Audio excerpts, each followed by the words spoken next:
season. The Kansas Jayhawks come in as the #1 ranked team, followed by North Carolina, Memphis, Michigan State, and Louisville.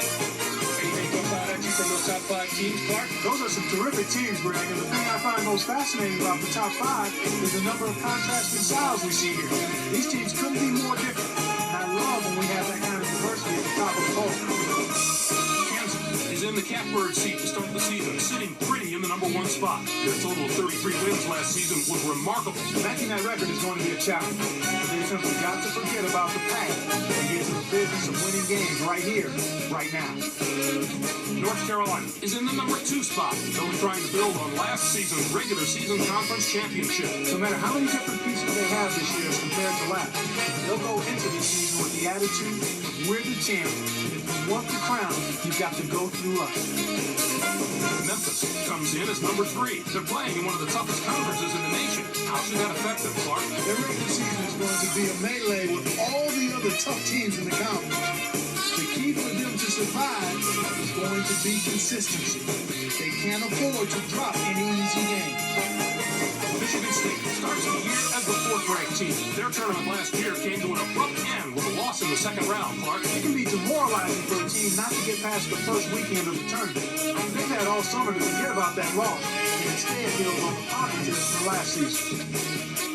Louisville is the #5 team. They had a wonderful year last season, finishing with 24 wins. That total identified them as a team to be reckoned with in college basketball. I won't be surprised to see them reach or surpass that total again this season. Here's the next group of teams in our preseason top 25. What do you think of this group, Clark? The upside of these teams far outweighs the downside. Expect at least half of these teams to finish the season in the top 10, and 1 or 2 of them have a chance to be right at the top. The Marquette Golden Eagles, the #10 team, have been a topic of discussion heading into the season. Their dreams of tournament glory last year were quickly dashed in a first-round loss. This year they have the potential to do much better than last. Last season they spent a lot of their energy getting to March Madness and were worn out once they got there. I'll bet they handled the journey to the tournament much better this time. The Wisconsin Badgers, the #11 team, have also generated a lot of interest. They rolled to 2nd place in their conference last year in the regular season. As good as that sounds, I think it was a bit of a letdown for them. They wanted to come out on top, and they probably still have a sour taste in their mouth from not getting it done. Okay, Clark, let's take a look at the teams that close out the preseason top 25 poll. What do you think of this collection? I'm not convinced that all of these teams belong in the top 25. I don't want to pick out anyone in particular, but I think some teams that aren't on the list can make a pretty strong case as to why they belong here. The Clemson Tiger, the #22 team, probably deserve a closer look. There's a lot of talk about what a close-knit group of players this team has. The idea of team chemistry is often discounted. If you saw this team play last season, it's more than just a concept to them. I expect that team-first attitude to carry over and be a big part of another successful year.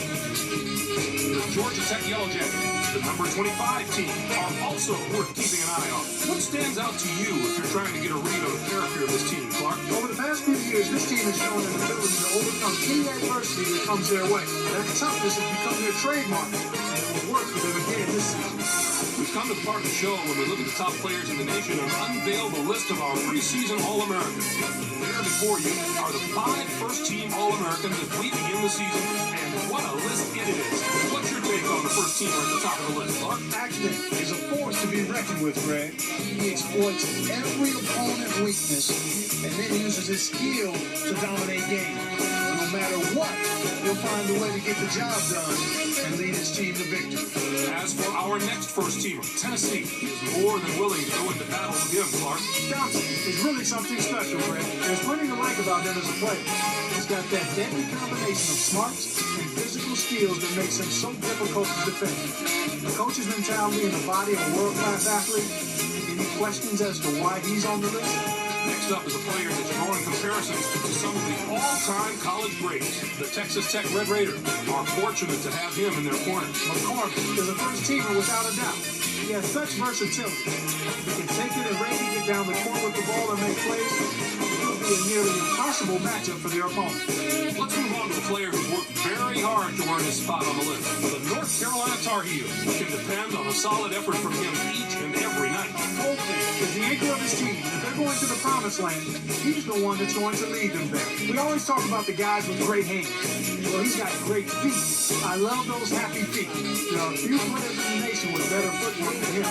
And that's what allows him to always be in the right position, whether it comes to rebounding or finding space for an open shot. And finally, we have another superb player to round out the first team. The Georgetown Hoyt will probably get used to seeing him make the impossible look ordinary. Blake already has opposing coaches drawing up game plans designed to stop him, but it won't matter what they come up with. Give him too much room and he'll burn you off the dribble. Or play him tight and watch him find a teammate for an easy hoop. One way or the other, he's unstoppable. Now let's move on to the second team All-American. Not such a bad list, huh?